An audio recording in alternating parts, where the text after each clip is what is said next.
பொதுவாக காதலுக்கும் அந்த கிரகங்களுக்கும் எதுவும் ரிலேட்டபிளாக இருக்குமா? இதில் காதல் அப்படின்னு எடுத்துக்கும்போது நிச்சயமாக காதல் அப்படின்னாலே என்ன விஷயம், ஒருத்தர் மேலே வைக்கக்கூடிய அன்பு. ஸோ அன்புன்ற ஒரு விஷயத்தை எடுத்துட்டோம் அப்படின்னா புதன், உங்களுடைய ஜாதகத்தில் புதன் நல்லா இருக்கா, புதன் எப்படி இருக்குது, அப்போ புதன் இருந்தது அப்படின்னா நிச்சயமாக அவங்க காதல் வயப்படுவாங்க அப்படிங்கிற நிலையில் இருப்பாங்க. சில ரவ்வே எனக்குலாம் வராதுன்னு நினச்சவங்க கூட திரும்பி பார்ப்போம்ல. ஸோ செட்டே ஆகாதுன்னு காலம் கூட செட் ஆகணும்னு அவங்களுக்கான நேரம் வந்துருச்சு அப்படின்னா கண்டிப்பாக செட் ஆகக்கூடிய நிலை இருக்கும். ஸோ மனம் சொல்லக்கூடிய சந்திரன் நல்லா இருக்கும் அவங்க ஜாதகத்தில் அப்படின்னு பார்க்குறோம். ஒரு ஆணாக இருக்கட்டும் பெண்ணாக இருக்கட்டும் அவங்களுக்குள்ள ஒரு கான்வர்சேஷன் வர்றது அடுத்த கட்டமாக நகர்த்தி கொண்டு போகிறது பார்த்திங்க அப்படின்னா சுக்கிரன். ஸோ இந்த மாதிரி கிரகங்கள் இருக்குது அப்படின்னா டெஃபினட்டாக இவங்களுக்குலாம் காதல் வயப்படுவாங்கன்னு சொல்லலாம். எப்பயுமே ஆணுக்கு பெண்ணை பார்க்குறோம் அப்படின்னா நம்ம சுக்கிரனை பார்ப்போம், பெண்ணுக்கு செவ்வாய் பார்ப்போம். செவ்வாய் தான் கணவர். திருமணம்ன்றதை இப்படி தான் கொண்டு போகும். சில பேருக்கு லேட் திருமணம் நடக்கும். பெண் 26 வயசு ஆகிடுச்சு, பெண்ணுக்கே இன்னும் கல்யாணம் நடக்கலை, சில பேர் பார்த்துருப்போம் இல்லையா. ஸோ இவங்களுக்குலாம் இந்த மாதிரி இருந்தது அப்படின்னா தாமத திருமணம் பண்ணுறது தான் நல்லது. முன்னாடி பண்ணாலும் 2 வாழ்க்கை அமைச்சு. நிறைய பேருக்கு ஒரு பெரிய ஸ்ட்ரகிள் போராட்டம் இருக்கும். என்ன நாங்களும் தான் மேம் காதலிக்கலாம், ஆனால் எங்களுக்கு மட்டும் தோல்வியாகவே இருக்குது, எல்லாருக்கும் பச்சை கொடை காட்டுறாங்க, எங்களுக்கு மட்டும் எப்பயுமே ரெட் சிக்னலாக விழுதுன்ற மாதிரி சொல்லுவாங்க இல்லையா. ஸோ இவங்கெல்லாம் பார்த்திங்கன்னா அந்த காதல் தோல்விக்கு என்ன விஷயங்க வேணும் அப்படின்னா உங்களுடைய ஜாதகம் எடுத்துகிட்டு இருக்கும்போது அதில் புதன் அப்படின்ற கிரகம் வீக்காக இருக்குது. ஒன்று இருக்கும்போதே இன்னொரு பிரச்சனை பண்ணுற மாதிரி அமைப்பெல்லாம் வரும். சில பேருக்கு காதல் தோல்விகள் சந்திக்கிறதுக்கு இதுவும் ஒரு காரணம். ஸோ இவங்கெல்லாம் கண்டிப்பாக அப்படி கிராஸ் பண்ணி நான் அதை போய் டச் பண்ணிட்டு வெளில வந்தேன்னு சொல்லக்கூடிய நபர்களாக இருப்பாங்க. ஸோ காதலுக்கு எப்பயுமே கண்ணுலன்னு சொல்கிற மாதிரி நீங்கள் காதலிக்கும் போது எல்லா விஷயத்தையும் பர்ஃபெக்ஷன்ஸ் பார்த்தீங்கன்னா முடியவே முடியாது.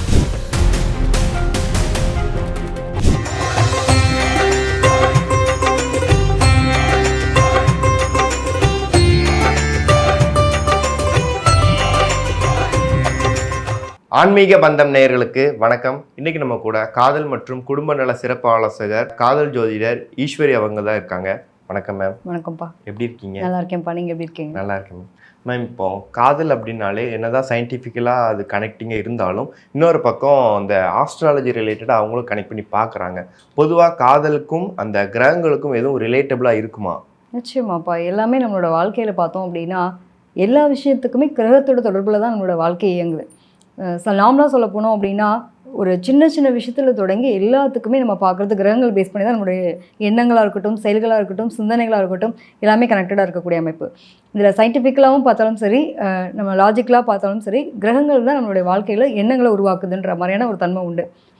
நம்ம யோசிப்போம் இன்றைக்கி நம்ம இதை பண்ணியிருக்கக்கூடாது அப்படின்ற மாதிரி, பட் பண்ணணுங்கிற நிலை எங்கேயோ ஒரு இடத்துல நம்ம தள்ளப்படுவோம்.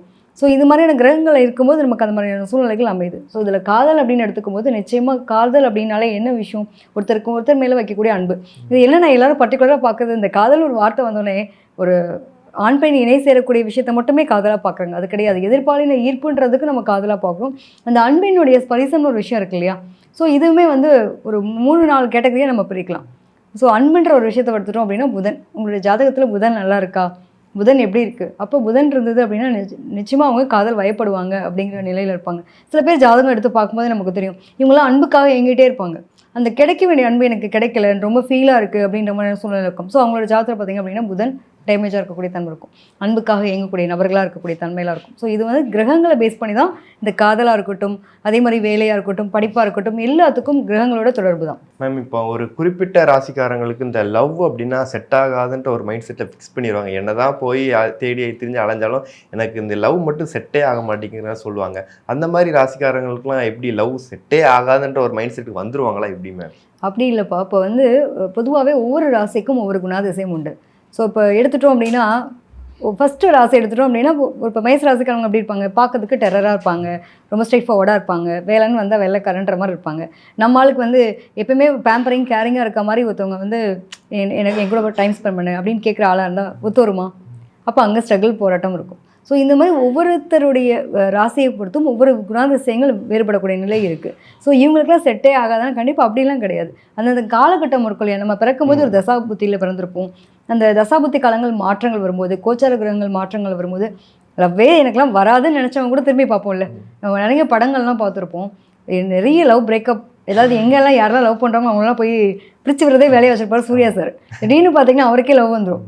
என்னடா இது நானே மாட்டுவேனா அப்படின்ற அளவுக்கு யோசிப்பாங்களே. ஸோ அந்த மாதிரி இந்த கிரகங்களை பொறுத்து நம்ம பிறக்கும்போது இந்த வானொலியில் கிரகங்கள் அங்கங்கே பிளேஸ்மெண்ட் ஆகிருக்கும். ஸோ இதில் நம்ம எப்படின்னா இன்றைக்கி டேயில் எப்படி இந்த கிரகங்கள் எங்கே சுற்றிட்டுருக்கு, என்ன மாதிரி சூழ்நிலைகள் இருக்குது அப்படிங்கிறத பொறுத்து தான் நம்ம அவங்களுக்கு ப்ரெசன்ஸ் கொடுப்போம். ஸோ செட்டே ஆகாதுன்னு ஆள் கூட செட் ஆகணும்னு அவங்களுக்கான நேரம் வந்துருச்சு அப்படின்னா கண்டிப்பாக செட் ஆகக்கூடிய நிலை இருக்கும்.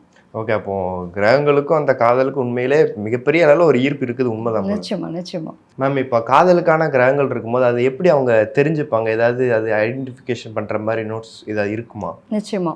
இப்போ எடுத்துட்டோம் அப்படின்னா ஃபஸ்ட்டு வந்து உங்களுக்கு ஒரு விஷயம் உங்களுக்கு பிடிச்சிருக்குன்றதுக்கு நீங்கள் எப்படி சொல்வீங்க? முதல்ல வந்து என்ன வேணும்? பிடிச்சிருக்குன்னா அது நம்ம தெரிஞ்சுக்கலாம் அவங்கள்ட்ட. நமக்கு ஒரு மனசில் நமக்கு ஒரு விஷயம் இது வேணும்னு தோணும். நமக்கு மனசுக்கு பிடிக்கணும் இல்லையா? ஸோ மனம் சொல்லக்கூடிய வந்து சந்திரன் நல்லா இருக்கும் அவங்க ஜாதகத்தில் அப்படின்னு பார்க்குறோம். அடுத்ததாக பார்க்குறோம் அப்படின்னா புதன், கம்யூனிகேஷன். இவங்க கூட பேசிகிட்டே எனக்கு நாளடைவில் பேச எனக்கு அவங்களுக்கும் நல்ல ஒரு கருத்துற்றுமைகள் இருக்குது. 2 பேருக்கும் செம்மையாக பொருந்தி போகுது. அதனால தான் எங்களுக்குள்ள ஒரு காதல் அப்படிங்கிற விஷயம் மலருது. நான் என்ன யோசிக்கணும் அவன் மைண்டில் ரிசீவ் பண்ணுறான். அவன் மைண்டில் ரிசீவ் பண்ணுறதை நான் வந்து எனக்கான விஷயங்களை செஞ்சு கொடுக்குறான். ஸோ இது வந்து கனெக்டட் ஆகுது. அப்போ எங்களுக்குள்ள பேர் நல்லாயிருக்கும் அப்படிங்கிற எண்ணத்தை கொடுக்குறது என்ன அப்படின்னா புதன். ஸோ அடுத்ததாக பார்த்தோம் அப்படின்னா ஒரு ஆணாக இருக்கட்டும் பெண்ணாக இருக்கட்டும் அவங்களுக்குள்ள ஒரு கான்வர்சேஷன் வர்றதை வந்து அடுத்த கட்டமாக நகர்த்தி கொண்டு போகிறது பார்த்திங்க அப்படின்னா சுக்கிரன்றது எதிர்ப்பாளின ஈர்ப்பு. ஸோ இந்த மாதிரி கிரகங்கள் இருக்குது அப்படின்னா டெஃபினட்டாக இவங்களுக்குலாம் காதல் வயப்படுவாங்கன்னு சொல்லலாம். ஸோ இன்னும் கொஞ்சம் சீக்ரெட்டாக சில விஷயங்கள் சொல்கிறேன். பொதுவாக வந்து நம்மளுடைய ராசிக்காரங்க எல்லாருக்குமே தெரியும். நான் கிரகம்னு சொன்னால் கூட சில பேருக்கு புரியாது. உங்களுடைய ஜாதக கட்டம் எல்லாருக்குமே தெரியும் இல்லையா? அழகாக எடுத்து வச்சுக்கோங்க. நான் சொல்கிறக்கூடிய இடத்துல உங்களுக்கான கிரகங்கள் இப்படி இருக்கா அப்படின்னா இதை நீங்கள் ஐடென்டிஃபை பண்ணிக்கலாம். ஓகே, நமக்கு இப்படி தான் லவ் மேரேஜ் நடக்கும், இப்படி தான் சீக்கிரம் மேரேஜ் நடக்கும், இப்படி தான் லேட்டாக மேரேஜ் நடக்கும்ன்றதை நீங்கள் ஐடென்டிஃபை பண்ணிக்கலாம். ஒரு டிப்ஸ் கொடுக்குறேன். அதாவது மீன ராசி, இது நான் சொல்கிறது வந்து எப்படின்னா ஆண் ஜாதகத்தில் உங்களுக்கான சுக்கிரன். எப்பயுமே வந்து ஆணுக்கு வந்து பெண்ணை பார்க்கணும் அப்படின்னா நம்ம சுக்கிரனை பார்ப்போம், பெண்ணுக்கு வந்து செவ்வாய் பார்ப்போம். செவ்வாய் தான் கணவர், சரியா? ஸோ இப்போ உங்களுடைய ஒரு பையன் இருக்கான், இப்போ என்கிட்ட ஜாதகமே பார்க்க வர்றார். மேம் எனக்கு வந்து எப்படி அமையும் அப்படின்ற மாதிரி கேட்குறாரு அப்படின்னா அவரோட ஆணோட ஜாதகத்தில் அந்த பெண் சொல்லக்கூடிய சுக்கிரன் எங்கே இருக்குது அப்படின்னு பார்க்குறோம். ஸோ சுக்கிரன் எடுத்துட்டோம் அப்படின்னா ஒன்று மீன ராசி, மீனம், மேஷம், ரிஷபம், இந்த 3 இடத்துல சுக்கிரன் இருந்தாலோ அதே மாதிரி பார்த்தீங்க அப்படின்னா கன்னி, விருஷகம், துலாம், இந்த 3 இடத்துல வந்து உங்களுக்கு சுக்கிரன் இருந்துச்சு அப்படின்னாலே கண்டிப்பாக இவங்கெல்லாம் அந்த காதல் சம்மந்தப்பட்ட விஷயத்தில் சிக்காத ஆட்களே இருக்கவே முடியாது. இந்த ராசிக்காரங்க கம்ஃபர்டபுள் ஏதோ ஒரு இடத்துல போய் லாக் ஆவாங்க அப்படின்னு சொல்லிக்கலாம். ஸோ அதுக்கப்புறம் பார்த்தோம் அப்படின்னா இதில் வந்து அடுத்த கட்டமாக பெண்ணுக்குன்னு பார்க்கும்போது செவ்வாய் எடுத்துட்டோம் அப்படின்னா மேஷம், ரிஷபம், அதே மாதிரி விருஷகம், துலாம், மகரம், கடகம், இந்த இடங்களில் வந்து உங்களுக்கு செவ்வாய் இருந்தாலும் சரி கண்டிப்பாக இவங்களுக்கும் அந்த காதல் தொடர்பான விஷயங்களில் திருமணம்ன்றதை இப்படி தான் கொண்டு போகும். சில பேருக்கு லேட் திருமணம் நடக்கும். 26 வயசு ஆகிடுச்சு, பெண்ணுக்கே இன்னும் கல்யாணம் நடக்கலை, சில பேர் பார்த்துருப்போம் இல்லையா? ஸோ இவங்களுக்குலாம் இந்த மாதிரி இருந்தது அப்படின்னா தாமத திருமணம் பண்ணுறது தான் நல்லது. முன்னாடி பண்ணாலும் 2 வாழ்க்கை அமைச்சிடும். இதே மாதிரி நம்ம சொன்ன மாதிரியான கிரக அமைப்பில் சுக்கிரன் இருந்தாலும் சரி இவங்களாம் லேட் மேரேஜ் பண்ணுறது ரொம்ப பெஸ்ட். இல்லை அப்படின்னா ப்ராப்ளம். இது ஒரு விதி. இன்னொன்று விஷயம் பார்த்தீங்க அப்படின்னா நிறைய பேருக்கு ஒரு பெரிய ஸ்ட்ரகிள் போராட்டம் இருக்கும். என்ன நாங்களும் தான் மேம் காதலிக்கலாம், எங்களுக்கு மட்டும் தோல்வியாகவே இருக்குது, எல்லாருக்கும் பச்சை கொடை காட்டுறாங்க, எங்களுக்கு மட்டும் எப்பயுமே ரெட் சிக்னலாக விழுதுன்ற மாதிரி சொல்லுவாங்க இல்லையா? ஸோ இவங்கெல்லாம் பார்த்தீங்கன்னா அந்த காதல் தோல்விக்கு என்ன விஷயங்க வேணும் அப்படின்னா உங்களுடைய ஜாதகம் எடுத்துகிட்டு இருக்கும்போது அதில் வந்து புதன் அப்படின்ற கிரகம் வந்து வீக்காக இருக்குது, வக்ரகதியில் இருக்குது, அல்லது வந்து ராகு கேதுனுடைய தொடர்பில் இருக்குது அப்படின்னா இவங்களுக்குலாம் காதல் தோல்வி இருக்கும். இதெல்லாம் பார்த்திங்கன்னா ஒரு கட்டத்தில் போயிட்டு மொழி மாறிய காதல்லாம் இருக்கும். நமக்கும் அவங்களுக்கும் பாஷையே புரியாது. இன்றைக்கி நிறைய பார்க்குறோம், இன்ஸ்டாகிராம்லாம் எவ்வளோ பார்க்குறோம். வெளிநாட்டவர்கள்லாம் வந்துட்டு நம்ம இந்தியன் கல்ச்சர் ரொம்ப லைக் பண்ணி அப்படி ஒரு திருமணங்கள். ஸோ இந்த மாற்று மொழி இந்த மாதிரியான விஷயங்கள்லாம் பார்க்கும்போது அவங்களோட ஜாதகத்தில் இந்த சுக்கிரன், புதன், அதே மாதிரி சந்திரன், ராகு கேதுவுடைய தொடர்பு அப்படி இருந்ததுன்னா இவங்களுக்குலாம் வந்து மொழி மாற்றத்தில் இருக்கக்கூடியவங்க, வேறு ஜாதி, வேறு மதம், இவங்களுடைய கனெக்டட் ஆகிறதுக்கான வாய்ப்புகள் இருக்கும். இது ஒரு டைப் ஆஃப் வந்து கேட்டகரி. இன்னொரு விஷயம் எடுத்துட்டோம் அப்படின்னா ஒரு கட்டத்துக்கு வந்து 30 பாகைன்னு சொல்லுவோம். ஸோ 30 பாகை முதல் 2 டிகிரி கடைசி 2 டிகிரி இருக்குன்னு வச்சுக்கோங்களேன். இப்போ புதனாக இருக்கட்டும், சுக்கிரனாக இருக்கட்டும், இந்த மாதிரி கிரகங்கள் இருந்துச்சு அப்படின்னா இவங்களுக்கு ரொம்ப ஸ்ட்ரகிள் போராட்டம் இருக்கும். ஒன்று இருக்கும்போதே இன்னொரு வந்துட்டு பிரச்சனை பண்ணுற மாதிரி அமைப்பெல்லாம் வரும். சில பேருக்கு காதல் தோல்விகள் சந்திக்கிறதுக்கு இதுவும் ஒரு காரணம். ஸோ இவங்கெல்லாம் வந்து கண்டிப்பாக அப்படி கிராஸ் பண்ணி நான் அதை போய் டச் பண்ணிட்டு வெளில வந்தேன்னு சொல்லக்கூடிய நபர்களாக இருப்பாங்க. எடுத்தோன்னே நம்ம கேட்கலாம் உங்களுக்குலாம் காதல் தோல்வி இருக்கா, புதன் வக்ரமாக இருந்துச்சுன்னா காதல் தோல்வி இருக்கானே கேட்கலாம். ராகு கேது தொடர்பு இருந்தால் கண்டிப்பாக காதல் தோல்வி கிராஸ் பண்ணி தான் வந்திருப்பாங்க. இதில் எதுவும் மாற்றமே கிடையாது. இது ஒரு கேட்டகரி. இது காதல் தொடர்பான விஷயங்களை பொதுவாக வந்து நம்ம பாரம்பரியத்தில் எடுத்துட்டோம். இது இப்போ நான் சொன்னது வந்து நாடி விதி அடிப்படையில். இப்போ பாரம்பரியமாக எடுத்துக்கிறீங்கன்னு வச்சுக்கோங்களேன், அங்கெல்லாம் வந்து 5ஆம் இடம்ன்றது தான் காதலை குறிக்கக்கூடிய ஒரு அமைப்பு. ஸோ நமக்கு லக்னம் இருக்குது அப்படின்னா நம்மளோட லக்னத்துலேருந்து 5ஆம் பாவம் தான் காதலை குறிக்கக்கூடிய அமைப்பு. ஸோ 7ஆம் பாவம்ன்றது திருமணத்தை குறிக்கக்கூடிய அமைப்பு. அதே மாதிரி பார்த்திங்கன்னா அதுக்கப்புறம் சந்தோஷமான நிகழ்வு. நான் அந்த லவ் பண்ணேன், கல்யாணம் பண்ணிட்டேன், அதுக்காக போராடினேன், ஜெயிச்சிட்டேன், பட் ஆனால் எனக்கு அது சக்ஸஸ்ஃபுல்லாக கொண்டு போகுமா அப்படின்னு பார்க்கணும் 11ஆம் பாவம். ஸோ இதெல்லாம் நம்ம வந்து பாரம்பரியத்தில் பார்க்குறோம். இன்னொன்று வந்து பொதுவாக ஒருத்தவங்களுடைய ஜாதகத்தில் 6, 8, 12 வந்து கிரகங்கள் மறையக்கூடாதுன்னு சொல்லுவோம். ஸோ அந்த மாதிரி மறைஞ்சிருந்தாலும் இந்த வந்து நல்ல பொருத்தம் கிடையாது அப்படிங்கிறத பொருத்தமாக பார்க்கும்போது பார்க்குறோம். ஸோ காதலுக்கு வந்து எப்போயுமே கண்ணில்லைன்னு சொல்கிற மாதிரி நீங்கள் காதலிக்கும் போது எல்லா விஷயத்தையும் பர்ஃபெக்ஷன்ஸ் பார்த்தீங்கன்னா முடியவே முடியாது.